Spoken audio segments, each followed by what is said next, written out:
पैदा कर रही है जाने अनजाने विच। चंद एक बंदे नूं पता हुंदा है कि मेरी ये गलती है और उस गलती नूं छुपांदियां होइयां दूसरा बंदा गलती कर लैंदा, ठीक है।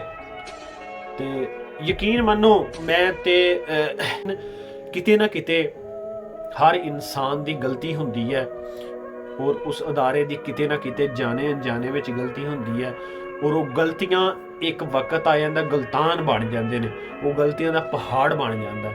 वो फिर वो पहाड़ अपने उत्ते डिगदा, ठीक है ना। और मेरे भाई मेरा जिहड़ा अंदाज़ा है, मेरा अंदाज़ा है वै कि जिहड़ी दहशतगर्दी 2003-4 तो शुरू हुई ही और 2018 तक काफ़ी हद तक कंट्रोल हो गई ही ना, ठीक है ना। उस दहशतगर्दी तो 100 गुना ज़्यादा साढ़े हालात खराब हो चुके ने, 100 गुना ज़्यादा हालात साढ़े खराब हो चुके ने।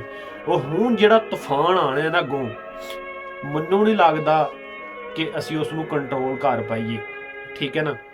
पहलां ऐसियां गलतियां हुंदियां हन जिहड़ियां इयां नहीं है, ठीक है, छुपियां होईयां गलतियां हैं जिहदा असीं भुगतान 2003-4 तो दहशतगर्दी की शक्ल विच भुगतिया और 2018-19 तक बल्कि हुण भी भुगतने आ। लेकिन हुण जिहड़े गलतैन हो रहे हैं ना, वो गलतैन सानूं बहुत बड़ा लॉस देणगे और ऐसा लॉस देणगे असीं हो सकदा दोबारा स्टेबल ना हो पाईए।